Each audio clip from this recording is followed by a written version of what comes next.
जिसकी बुद्धि, जिसकी शक्ति, सब कुछ युद्ध का पलड़ा बदल सकती थी, वे योद्धा थे विदुर। महाभारत काल के महत्वपूर्ण पात्रों में एक महात्मा विदुर भी थे, जिन्हें बहुत ही बुद्धिमान माना जाता है और उनकी सूझबूझ को देखकर हस्तिनापुर का मंत्री बनाया गया। युद्ध से ठीक पहले का एक प्रसंग बड़ा मार्मिक है। विदुर ने दुर्योधन को समझाने की अंतिम कोशिश की। उन्होंने कहा, दुर्योधन, ये युद्ध तुम्हारे कुल का विनाश कर देगा। अधर्म का मार्ग छोड़ दो, अन्यथा तुम्हें पछताना पड़ेगा। परंतु दुर्योधन अहंकार से अंधा हो चुका था। उसने क्रोध में आकर विदुर का अपमान किया, यहाँ तक कह दिया, तुम दासी पुत्र हो, तुम्हें हमें उपदेश देने का कोई अधिकार नहीं है। इन शब्दों ने विदुर के हृदय को चीर दिया। तभी विदुर ने अपना दिव्य धनुष लिया और उसे अपने हाथों से तोड़ दिया। फिर प्रण लिया, मैं इस युद्ध में भाग नहीं लूंगा, क्योंकि यदि लड़ा तो मुझे कौरवों की ओर से लड़ना होगा और मैं अधर्म का साथ कभी नहीं दे सकता। युद्ध के समय विदुर सबसे गहरे धर्म संकट में थे। यदि वे पांडवों का साथ देते तो वे अपने भाई धृतराष्ट्र और उनके पुत्रों के विरुद्ध हो जाते, और यदि कौरवों का साथ देते तो धर्म का विरोध करते। इस दुविधा को सुलझाने का केवल एक ही मार्ग था, युद्ध से स्वयं को अलग कर लेना। कहा जाता है, अगर विदुर युद्ध में भाग लेते तो महाभारत का परिणाम कुछ और होता। उनके धनुष के सामने कोई योद्धा टिक नहीं पाता, उनकी नीति से कोई षड्यंत्र सफल नहीं होता और शायद युद्ध की आवश्यकता ही नहीं पड़ती। महाभारत की कहानी और इसके सभी पात्रों के बारे में लोगों ने पढ़ा व सुना है। महाभारत के युद्ध में हर किरदार बहुत ही खास था और इसमें सबसे महत्वपूर्ण किरदारों में से एक थे महात्मा विदुर, जो कि केवल हस्तिनापुर के प्रधानमंत्री थे। लेकिन शायद कम ही लोग ये जानते हैं कि विदुर पांडवों और कौरवों के काका यानी चाचा भी थे। जी हाँ, विदुर धृतराष्ट्र और पांडवों के ही भाई थे, लेकिन एक दासी के गर्भ से जन्म लेने की वजह से उन्हें उतना सम्मानीय स्थान नहीं मिला जिसके वे हकदार थे। महात्मा विदुर तीनों भाइयों में सबसे बड़े थे, लेकिन दासी पुत्र होने की वजह से वे उन्हें राजपद नहीं सौंपा गया। लेकिन ये बात कम ही लोग जानते हैं कि महाभारत युद्ध के बाद महात्मा विदुर का क्या हुआ और उनकी मृत्यु कैसे हुई। महाभारत युद्ध के बाद विदुर का क्या हुआ। कुरुक्षेत्र का युद्ध समाप्त होने के बाद पांडवों के बड़े भाई युधिष्ठिर हस्तिनापुर के राजा बने और उन्होंने प्रधानमंत्री के पद संभालने के लिए महात्मा विदुर से अनुरोध किया। लेकिन महात्मा विदुर हमेशा से ही कुरुक्षेत्र के युद्ध के विरोध में थे और इसीलिए युद्ध समाप्त होने के बाद उन्होंने प्रधानमंत्री के पद से इस्तीफा दे दिया। इसके बाद वे संजय, गांधारी और कुंती के साथ वन में साधारण जीवन व्यतीत करने चले गए। कैसे हुई थी विदुर की मृत्यु। महाभारत ग्रंथ में महात्मा विदुर को धर्मराज का ही स्वरूप माना गया है और उन्होंने योद्धा होते हुए भी महाभारत युद्ध लड़ने से इनकार कर दिया था, इसीलिए वे युद्ध से दूर रहे। जब कुरुक्षेत्र का युद्ध अंतिम पड़ाव पर था तब विदुर भगवान श्री कृष्ण के पास गए और उनसे एक निवेदन किया। विदुर ने कहा, हे प्रभु, मेरी एक अंतिम इच्छा है जिसे मैं आपको बताना चाहता हूँ। विदुर ने कहा, मैं इस धरती पर ऐसा प्रलयकारी युद्ध देखकर आत्मग्लानि अनुभव कर रहा हूँ। मैं मृत्यु के बाद अपने शरीर का एक भी अंश इस धरती पर नहीं छोड़ना चाहता। विदुर ने भगवान श्री कृष्ण को अंतिम इच्छा बताते हुए कहा कि मेरा निवेदन है कि मृत्यु के बाद मेरा शरीर न जलाया जाए, न दफनाया जाए और न ही जल में प्रवाहित किया जाए, बल्कि मैं चाहता हूँ कि आप मुझे अपने सूर्यदर्शन चक्र में प्रवाहित कर दे। यही मेरी अंतिम इच्छा है। भगवान श्री कृष्ण ने विदुर को आश्वासन दिया कि मृत्यु के बाद उनकी ये इच्छा जरूर पूरी करेंगे। महाभारत युद्ध के बाद विदुर वन में चले गए और काफी समय वहीं पर बिताया।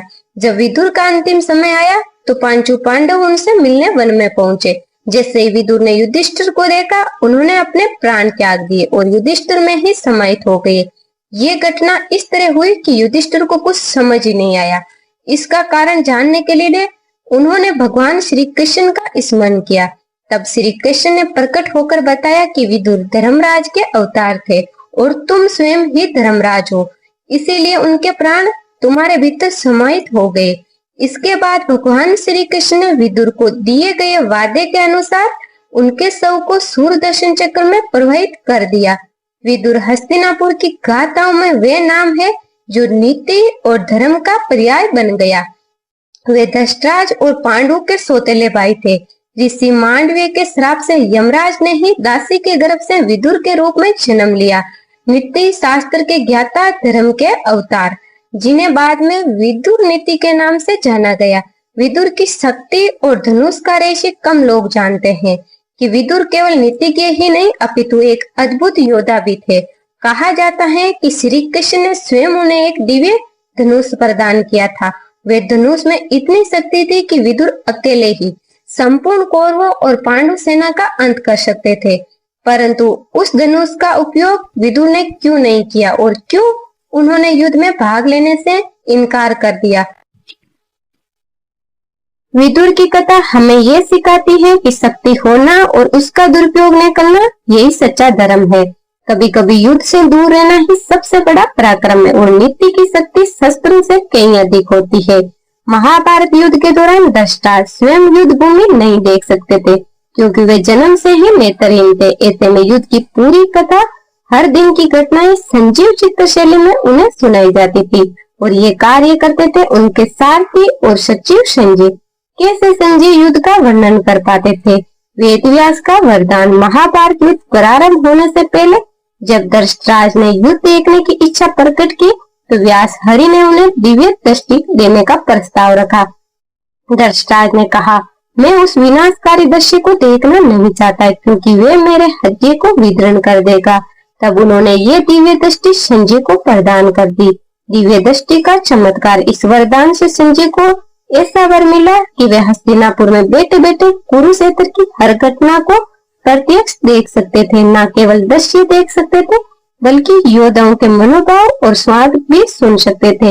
युद्ध के दौरान जब भी धृतराष्ट्र जानना चाहते कि युद्ध में क्या हो रहा है, वे पूछते, संजय युद्ध भूमि में क्या हो रहा है? तब संजय एक एक घटना का वर्णन करते, जैसे कौन सा योद्धा किससे लड़ रहा है, किसका रथ टूटा, कौन घायल हुआ, किसने कौन सा शस्त्र प्रयोग किया।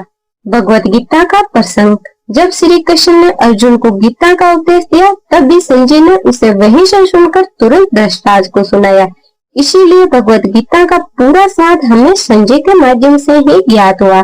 युद्ध के अंत तक वर्णन।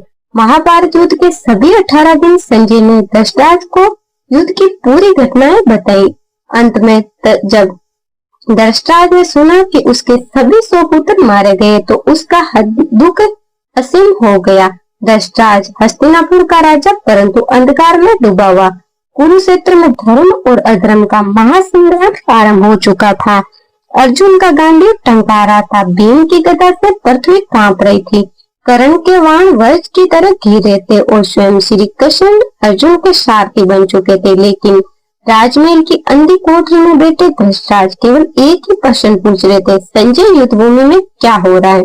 संजय को मिला वरदान युद्ध से पूर्व ऋषि व्यास। उन्होंने कहा, राजन तुम्हें दिव्य दृष्टि देता हूँ जिसे तुम युद्ध देख सकोगे। परंतु धृतराष्ट्र कांप उठे, नहीं आचार्य, अपने 100 पुत्रों का वध अपनी आंखों से नहीं देख पाऊंगा। कृपया ये वरदान मेरे सचिव संजय को दे दीजिए। और यहीं से इतिहास बदला। संजय को दिव्य दृष्टि मिली। वे अब महल में बैठे बैठे युद्ध की हर धड़कन देख सकते थे। पहला दिन धृतराष्ट्र का प्रश्न। धृतराष्ट्र भारी व्याकुल स्वर में, संजय धर्म भूमि कुरुक्षेत्र पर क्या घट रहा है? मेरे पुत्रों ने और पांडवों ने क्या किया? संजय का शांत स्वर, पर भीतर से वे कांप रहे हैं। राजन सब योद्धा शंख बजा रहे हैं। विषम पितामह का शंख सिंहनाद कर रहा है। पांडव भी शंख फूंक रहे हैं और अर्जुन का हृदय विचलित हो उठा है। वे कह रहे हैं, मैं अपनों को कैसे मारूं? भगवत गीता का संजय आगे कहते हैं, राजन अब श्री कृष्ण बोल रहे हैं, उनकी वाणी अग्नि की तरह है। वे अर्जुन को समझा रहे हैं, कर्म कर, फल की चिंता मत कर। आत्मा ना जन्म लेती है ना मरती है। उठ अर्जुन, युद्ध कर। धृतराष्ट्र सुनते हैं, उनके बंद नेत्रों से आंसू बहने लगते हैं। विदुर का त्याग। उसी समय महल के एक कक्ष में विदुर मौन खड़े थे। उनके हाथ में कृष्ण प्रदीप दिव्य धनुष है। दुर्योधन का उपवास अब भी उनके कानों में गूंज रहा है। दासी पुत्र, तुम्हें हमें उपदेश देने का कोई अधिकार नहीं है। विदुर क्रोध में धनुष उठाते हैं, फिर उसे तोड़कर भूमि पर रख देते हैं। मैं युद्ध नहीं लड़ूंगा। अधर्म का साथ नहीं दूंगा और न ही धर्म को अपनों के विरुद्ध शस्त्र उठाकर दूषित करूंगा। वे मेल छोड़कर वन की ओर प्रस्थान कर जाते हैं। युद्ध का चरम, धृतराष्ट्र की व्याकुलता, दिन बीतते जाते हैं।